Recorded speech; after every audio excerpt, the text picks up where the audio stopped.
Hey, Brian here from RVwithtito.com, and with the warm weather approaching, we're going to be replacing this standard vent fan with a high efficiency 12 volts air conditioner.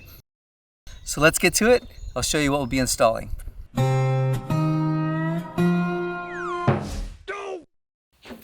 All right, well, this is the 10,000 BTU 12 volt roof mounted air conditioner from CountryMod Pro. This is the 12 volt version. They also have a 24 volt version. It's also designed to be installed just using a standard rooftop vent hole. So those are typically 14 inch by 14 inch. That's kind of nominal. The actual dimensions are 14¼ inches. So keep that in mind if you're cutting a hole. This is part of the air handler part that will mount on the inside of the RV. At the time we're making this video, it's priced right now at about $950 or so. If this works, it's a pretty decent unit for the price. All right. Yeah. So this is our 12 volt compressor. Looks like it's running our 134A refrigerant, which is good. That's just the same as what we run in our vehicles. And got our low pressure side, our high pressure side, and this is our brain, our controller. So looks like this is where our power comes in. That goes inside here and comes out the inside. So I'm going to try to pull this battery cable out so that I can run the battery cable down here instead of inside. But yeah, we've got our connection to the fan for the condenser. So this looks like it's probably the controller, the power cable that goes to the evaporator fan, which is this dual horizontal blower that's gonna blow the cold air out through the evaporator coil. It looks like this plastic cover here for the condenser, it's just got 4 bolts on here, so you may want to periodically have that cleaned with just some spray. A light spray of water should do it. And the same thing with this evaporator coil. It should stay relatively clean, but there are just 2 brackets on either side here. They just have 3 screws, and it looks like if you just remove those 2 brackets, you should be able to carefully lift this styrofoam insulated cover off. Now the compressor itself, it's sitting on some shock mounts here. So as it vibrates, those shock mounts should take up a lot of that and not vibrate your ceiling. As condensation builds up on the evaporator coil, there's no hose that's going to drain that moisture out. There's this little trough, I guess, that runs this way, and it will drain out this spot right here. And it also runs all the way to the front, and it would drain out here as well. So it looks to be pretty well built. Of course, it's going to come with a whole bunch of nuts and bolts. Depending upon the thickness of your roof, you're going to need different lengths of anchor bolts. So these are just all thread. I think these are 8mm.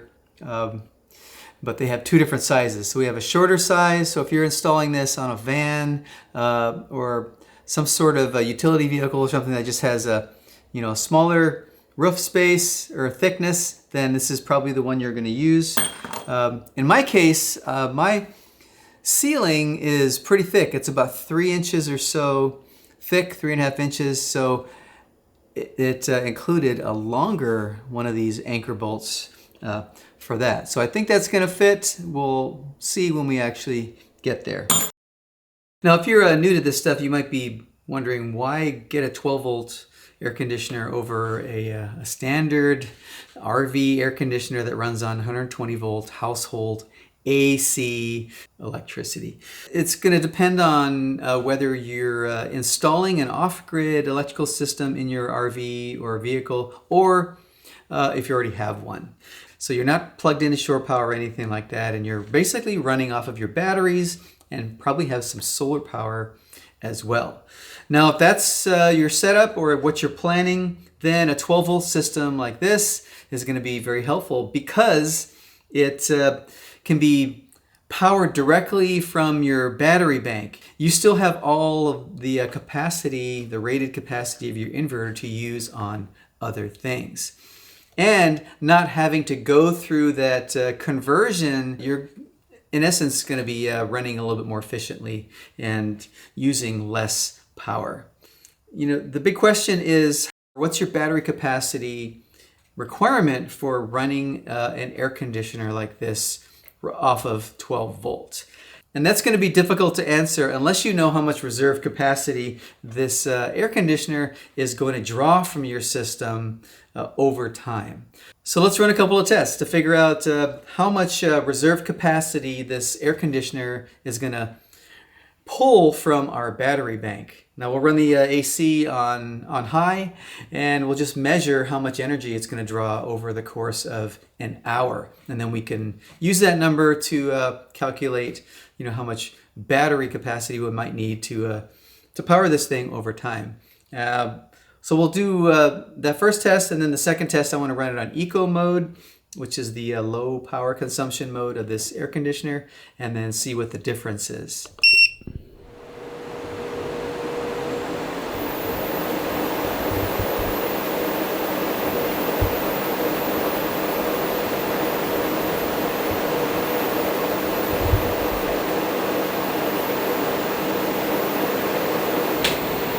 All right, we're about halfway through this 1 hour test on max mode, and so far we're at 15 amp hours roughly, which is about on track because the amp draw from this air conditioner is cycling between about 24 amps and roughly 33 amps, so it goes back and forth.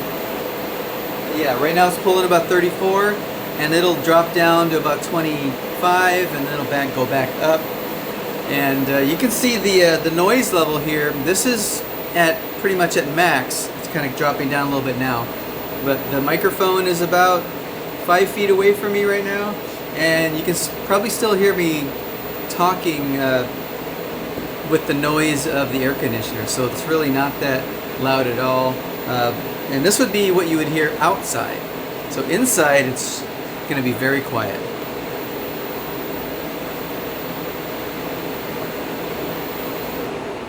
All right, it's winding down. Okay, the results are in.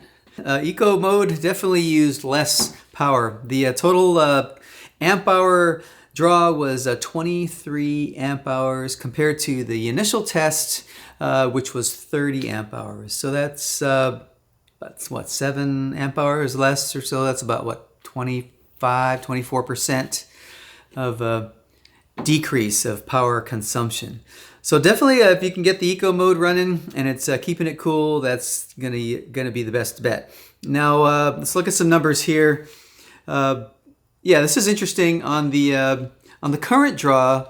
If we remember on the first test, it was cycling. So it would cycle between 24 amps and 33 amps. The compressor kind of like ramp up and then it would slow down. Kept an output temperature between 32 degrees and 42 degrees or so. And the power output on this is the first test now, 330 watts to 440 watts or so, you know, because it's going up and down. Now on the eco mode tests, it kept a 22 amp steady current draw for the entire hour-long test. So the compressor was just steadily cranking away at a consistent level. Steady 285 watts across the board for that hour. And yeah, we are pulling roughly, you know, 35 to 38 degrees. That was coming out of the output there. For both of these tests, the ambient temperature was roughly about 75 degrees. So that's still over a 30 degree split from the input to the output. So pretty good. The big question was, what size battery do we need to run this air conditioner? Now, if we take the worst case scenario, with a 100 amp hour lithium battery, let's say, we're talking just over 3 hours. So if we had a 300 amp hour lithium battery, which is actually what I'm using here, then we could run that for 10 hours at that consumption rate. And we'll drop that by 25% or so if we're running on eco mode. I know a lot of people, are really sizing up their battery banks now because of the cost of lithium batteries has gone way down. So, more the better, especially if you're going to be running an AC unit. All right, well, let's go ahead and take this out, and we'll get it up on the roof of the RV and get it installed.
Now I have the area around the vent hole all cleaned up. What I did was use some mineral spirits at first just to get rid of any sticky residue. And then I followed up with some acetone to really give it a good cleaning so that I can get a really nice, good bond with this adhesive that's on the back of the seal that's going to go over the hole. Now this all comes with the air conditioner, so that's next. I'm going to put this on, and then we can put the air conditioner on and set it in place. Now you might also want to add some additional sealant. I'm not sure if I really need it because this is really a nice smooth roof surface, and I think this is going to be fine, but I'll probably add some. But the right stuff to use would be this Dicor lap sealant. Works pretty good. It self-levels pretty well, and it's what was on the vent before. I've used this on lots of different things. Another option is some Sikaflex. This works really good. It's also self-leveling, but not as much as the Dicor. I have several of these, so I'll probably use some Dicor, and I'll keep my Sikaflex for something else. And once the AC is in place, I'm going to add a few of these little support pieces to the other end of the AC here just for support. And they give you 4 of them, and they're basically the same thing as this seal here, except they're just small support pieces. So probably a couple here, and yeah, we'll just see where it's needed because there's quite an overhang for this unit on either side and in the back of the hole.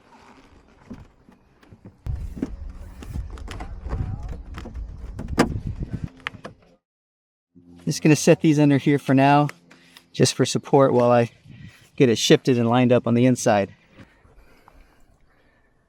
Looks like we're lined up pretty well. So you can see these M8 anchors over here. There's one here, there's one on each corner. And yeah, they're all positioned pretty well. But if you look really close, you can see these little pegs kind of sticking out. Those are right at the corners of where you want it to be lined up. So they're kind of hard to see, but yeah, there's one on every corner. So if you get those lined up, then you're pretty close. Now I still need to move the battery connections from here to the outside so I can wire them from the outside, not from the inside here. It'll just be too much effort to try to cut a nice hole that runs all the way to this wall here, which I don't want to have any conduit or something kind of sitting on the outside. So I'm going to go ahead and just use some existing cable paths that I already have behind the fridge over here, which will take me down to my battery connection. So, all right, I'm going to go ahead and start by putting this bracket on so we can kind of press and compress the air conditioner to that gasket. And to hold it down, we're going to use this these 4 pieces of all thread. Now these are the longer ones, remember, that I mentioned before. And this is because I have a thicker ceiling, and we're going to basically screw these into one to each of those 4 threaded inserts. Those are M8 threaded inserts. And then on the end that's pointing up, we're going to use this nut here to cinch it down and basically make it nice and secure once it's at the right length. There we go. And then we're going to just add a lock nut on this other end to hold it to the bracket.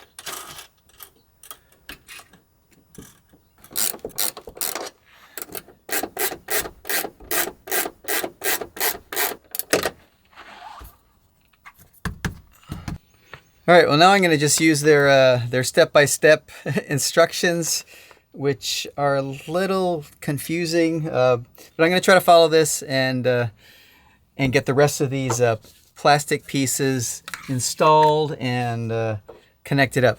Now, I did find a video that I'll link to in the description that is from the manufacturer and just kind of walks you through the installation process. So that answered some questions for me after I read this and once I watched the video, so I think I know what to do. So I'll make sure I link to that, but I'm just going to put the rest of this stuff together like I'm supposed to.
Ice cold.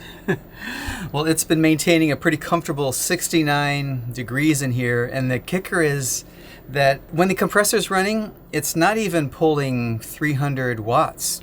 So shocking how little power it actually needs to run, and it's still blowing ice cold air. Now we've been running like this for the last several days, and it cycles on and off to meet the temperature demand, and at night it doesn't have to work as hard, so it just goes and just blows a little bit of fan air. The fan doesn't shut down. There's always a little bit of fan coming out. Yeah, I'm surprised how efficient this inverter controlled compressor is. To be able to cool our entire rig and keep it cool for 300 or under 300 watts. That's crazy.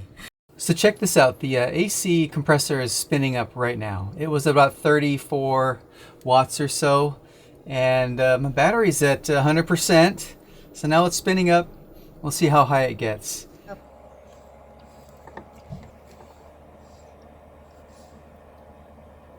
So it got to about 325. So if we subtract that other one, it's still about 280 or so, 290 watts total to blow cold air out of that air conditioner, pulling in 300 and something watts of solar to match that, and my battery is still at 100%. So this thing just runs all day and doesn't really affect the battery at all.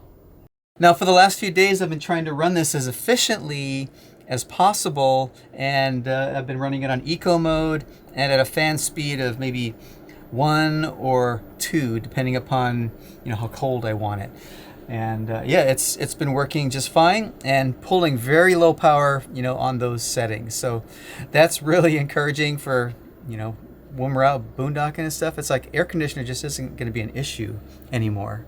This is kind of a no-frills unit. It's just an air conditioner. There's no heater component. There's no Bluetooth app and everything. It does have a remote that I just haven't been using much, actually, because I don't really see the value of most of this stuff. Maybe to turn it off and on. But you can do everything that you need to on the control panel here. So all you really need to know is just a few buttons. This is the power button here. Turns everything on. This is the mode button. Right now it's on cooling, which is a little snowflake. You can switch it to eco, which is normally where I sit. And then sleep mode, which is just basically a shortcut for low fan speed. And turbo, which is basically a shortcut for high fan speed. And this is a fan mode, so it's just fan, and you can just adjust the fan speed here. And then back to air conditioning mode. And you can change the temperature display from Fahrenheit to Celsius and back, but you have to use the remote for that, which is kind of a hassle. Otherwise, you really don't need the remote. This is our cooling temperature on the right. It's just an up and a down. So whatever you want your set temperature to be. And that's pretty much it. Now I did end up making a couple of small modifications to the installation. I already mentioned that I routed the battery cable connection to the outside and then down behind the fridge. And the other one was to reroute the temperature sensor inside here, because I think you're supposed to stick it up inside, which is what I did. But I found that it just was reading the temperature, like about 4 or 5 degrees cooler than it actually was on the outside. So I moved it to the outside of the this faceplate here, and it's been a lot more accurate and with the actual temperature. So it's helping to maintain the temperature that you want it to maintain. And the last mod was to replace this inline fuse that they had on the battery connection on the positive. It's kind of an interesting looking little fuse, but I wanted to put a circuit breaker there instead, so I have a circuit breaker that I just wired up. But yeah, that way I can control it. I can turn off and disengage the power when I want to. So aside from that, the installation was pretty straightforward, not too complicated. So I'm curious to hear from you. Is this something that you would scrap your power hungry AC unit for and replace it with one of these? Let me know in the comment section. We'll chat about it. But as always, links to this and potential discounts and everything will be in the video description. So go check that out if you're interested in learning more. But I appreciate you watching, and I hope you found this interesting, and I'll see you next time. Take it easy.